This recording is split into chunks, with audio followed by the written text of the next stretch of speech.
Hey everybody, Snowman here, and thanks for listening to this episode of Snowman in the Morning with Cole Johnson. Want to tell you about a little thing we like to call Monkey Knife Fight. Wait, what in the world is that, you may ask? Well, Monkey Knife Fight is a daily fantasy site where you can play your favorite games, support your favorite players, and make money at the same time. And right now, if you go to monkeyknifefight.com and use the code Snowman, you will get a 100% deposit match on up to $100 on your initial deposit. Go to monkeyknifefight.com and use the code Snowman for an up to 100% deposit on your first deposit of up to $100. Thanks, and tell them Snowman sent you.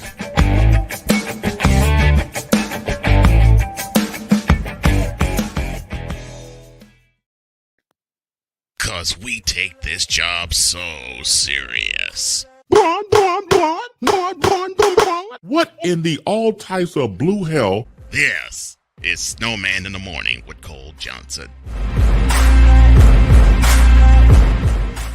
It's Snowman in the Morning Plus with Scoop Miller joining me here on this edition of the Plus. Scoop, how are you, my friend? Great to have you. Hey, doing fantastic, Snowman. Great to see you. How you been? I've been good, man. Been good since my surgery in April. It's been a climb and a half to get back to doing this on a daily basis and working my way back toward the booth, but I'm doing great. Oh, that's awesome. Keep grinding and keep taking those positive steps. You'll get where you need to go. Absolutely. All right. For the reason I brought you here, that's Big Ten football. It gets started this weekend. Can you believe it? College football is back this weekend, and man, I can't wait to get to watching and get to analyzing, especially having you with me each week. I tell you what, I think you speak for a lot of people. The fact that we're excited that college football is back. It's just been a long time since that last bowl game finished out way back in January, but here we are, the season upon us, and what a fun season I think we all have in store. Scoop Miller joining us here on Snowman in the Morning Plus, an auxiliary program of Snowman in the Morning. Man, you know the game I'm going to be keeping my eye on. That's Nebraska and my beloved Northwestern Wildcats. Give it to me straight. Do the Cats have a chance to compete? You know, I think they do, and I think both these teams are going to be tremendously improved from a year ago. You know, in fact, for Nebraska, this is probably Coach Scott Frost's last stand there in Lincoln. You know, he's going to have to really come through with a breakthrough season there for the Huskers. But yet, you know, Illinois, I think they're a team that's a long shot, obviously, in the Big Ten West, but certainly a team I think that's going to make some great strides under Coach Bielema. Absolutely. I like Illinois and what they're doing. And of course, you got longstanding coach Pat Fitzgerald. The only other coach that's been there that's been in the Big Ten longer is Kirk Ferentz at Iowa. You know, and NU has to go to Iowa this year.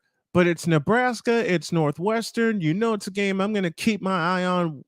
What does Pat Fitzgerald have to do to get his team back over the hump and back on top in the Big Ten West?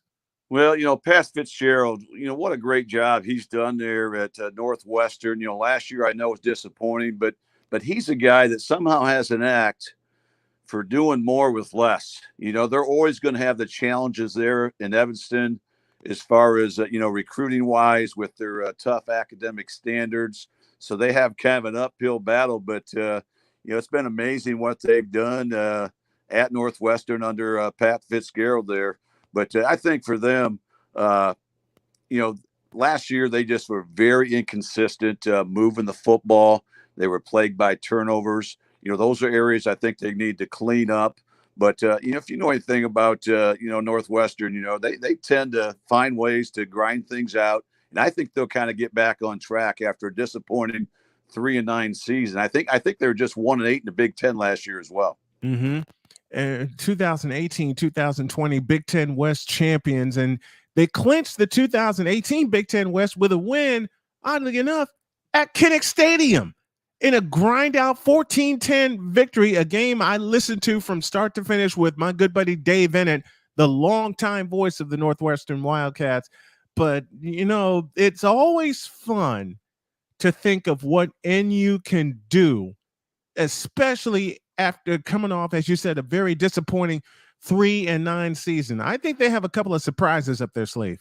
Yeah, I do. I think they're going to be a surprise of the Big Ten. I also think Nebraska is going to be one of those teams that's going to make some huge strides. But again, what a way to start things out. It's going to be a big game when those two toe it up, and certainly a win for either program can do wonders as they both try to desperately improve from where they were a year ago. I think Nebraska was also 3-9 last year as well.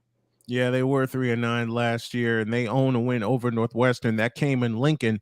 The last two times Nebraska has come to Evanston, they walked out with a loss. And this year, the game is in Ryan Field at Northwestern, and Northwestern is going to want to get off to a great start. Well, here's your chance. You got Nebraska in the house on the 27th.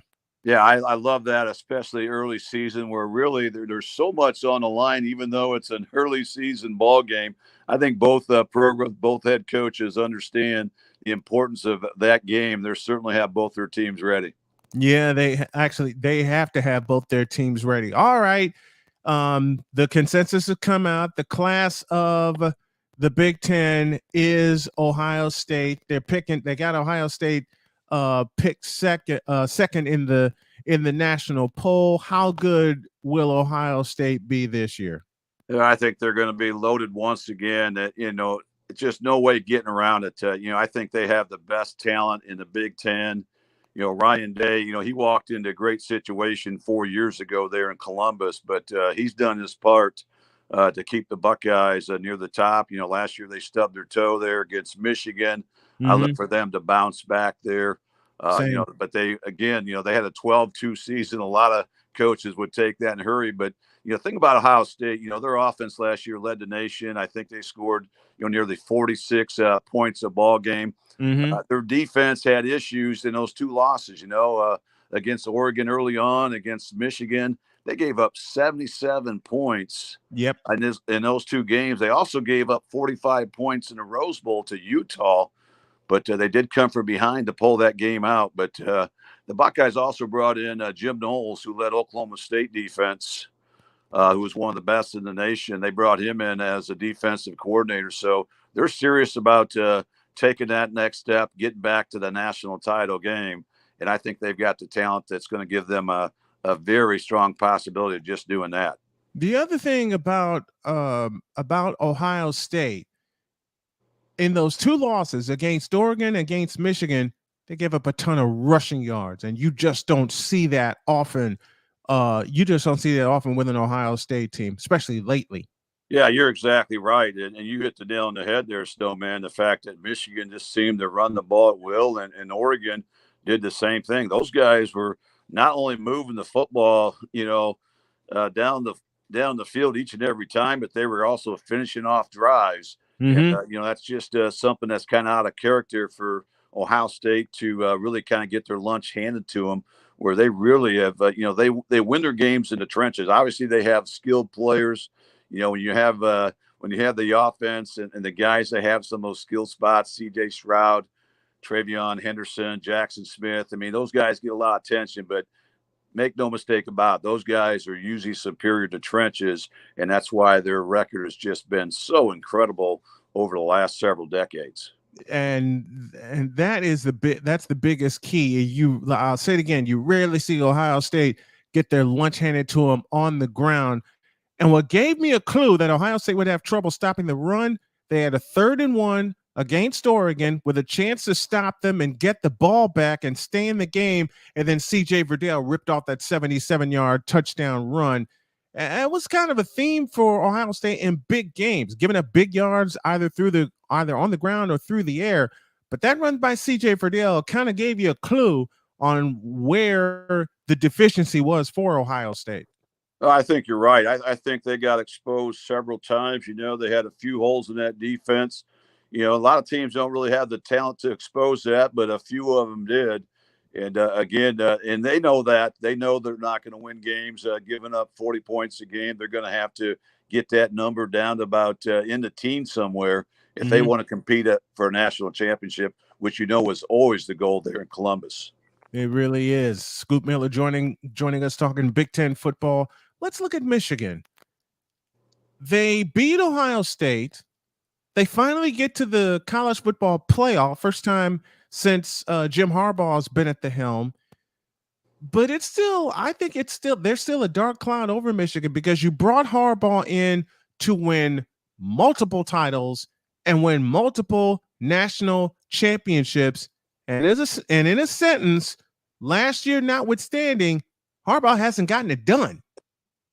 You're exactly right. You know, they did have a much needed win over Ohio State. You know, the first win against the Buckeyes, I believe, since 2011. You know, it's been 11 years. way too long. Mm-hmm. And, you know, that maybe bought Coach Harbaugh some time, but they're going to have to come right back. They lost a lot of good personnel, especially on the defensive side of the ball, They sure to did. the NFL.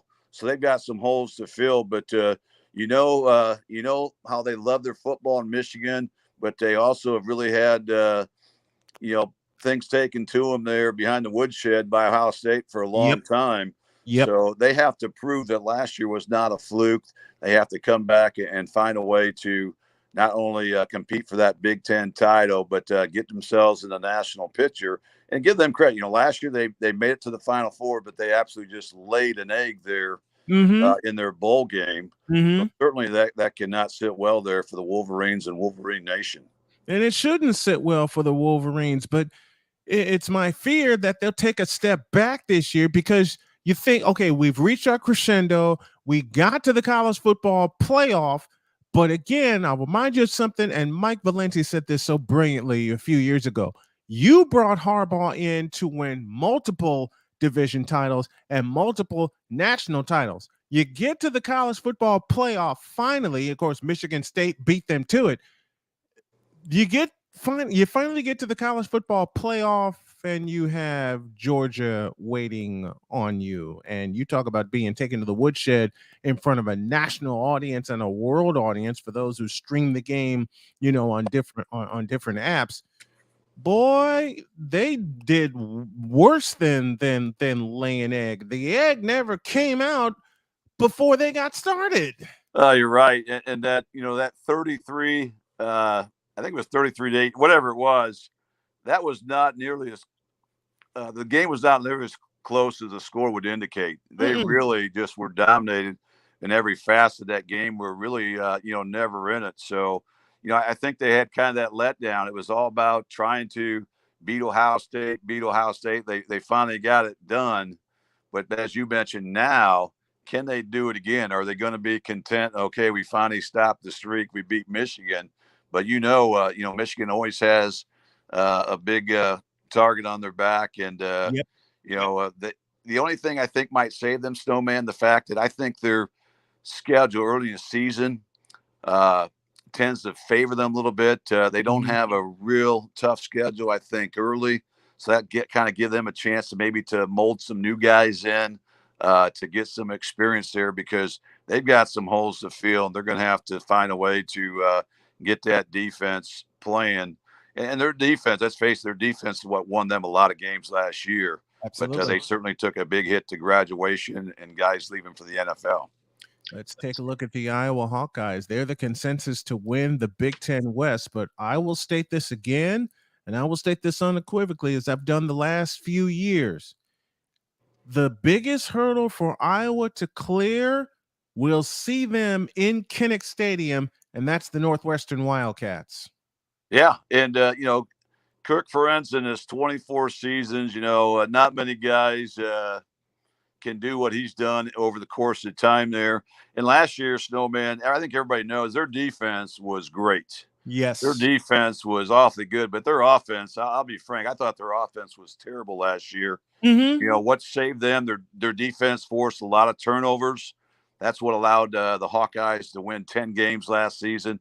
But I think they need to get a little bit more creative, get some imagination on offense if they want to try to repeat as West champions, because frankly, I think their offense is just too vanilla most of the time. They're going to have to really try to find a way to put some more points on the board, because you cannot just rely on holding teams to 10 points and trying to win games that way. At some point, you got to put some points on the board there, and their offense has really been anemic for a few years now.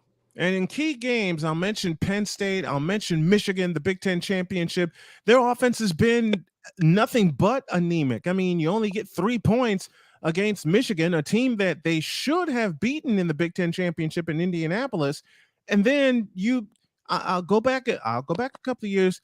They're up 20-0 on Northwestern. And then they let their foot off the gas pedal. They have a horrible habit under Kirk Ferentz, especially lately. I'm talking about the last 5-6 years, of getting ahead of teams and then letting their foot off the gas pedal.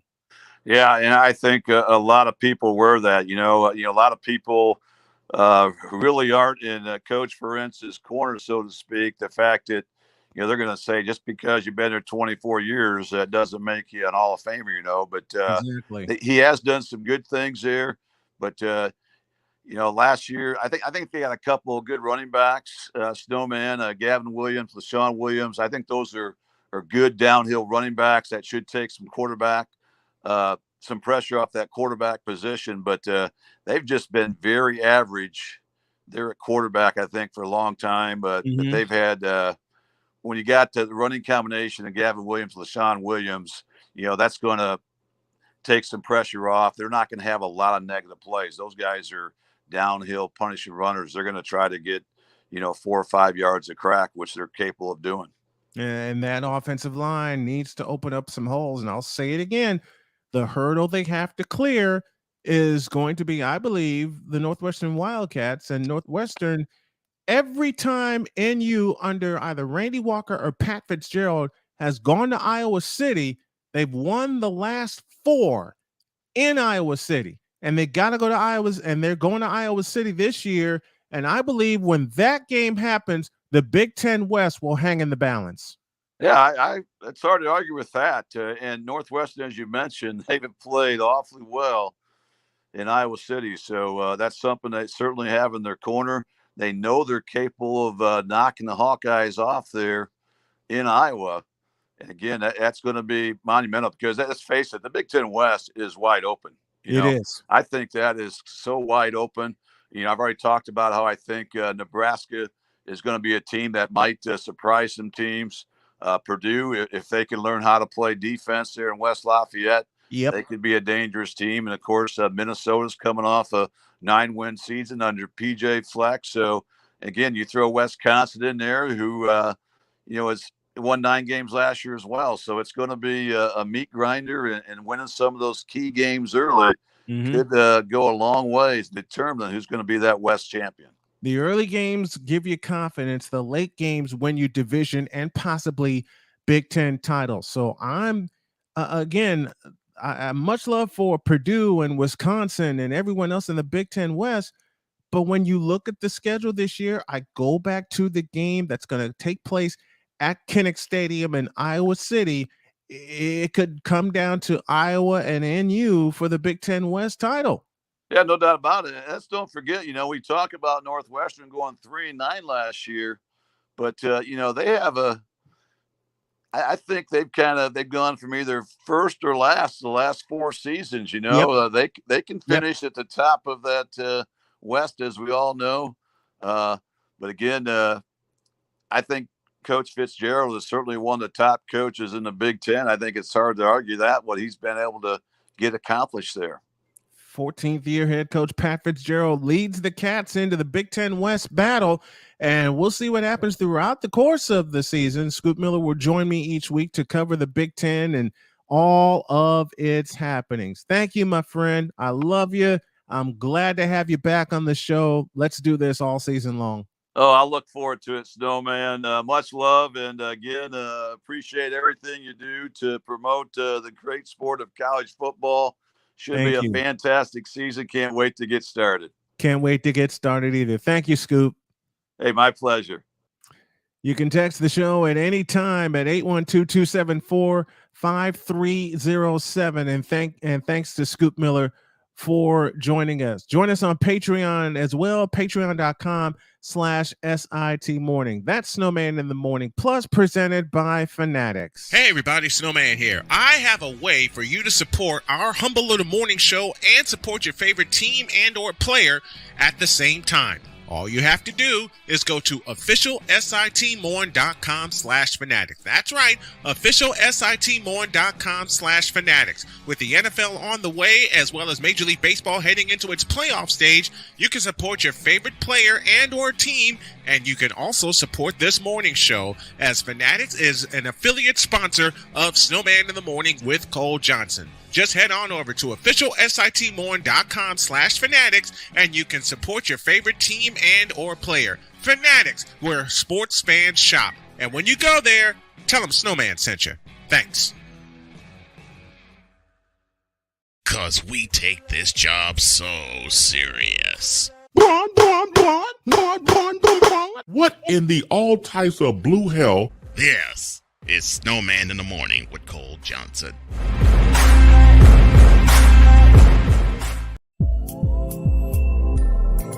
This is Snowman in the Morning.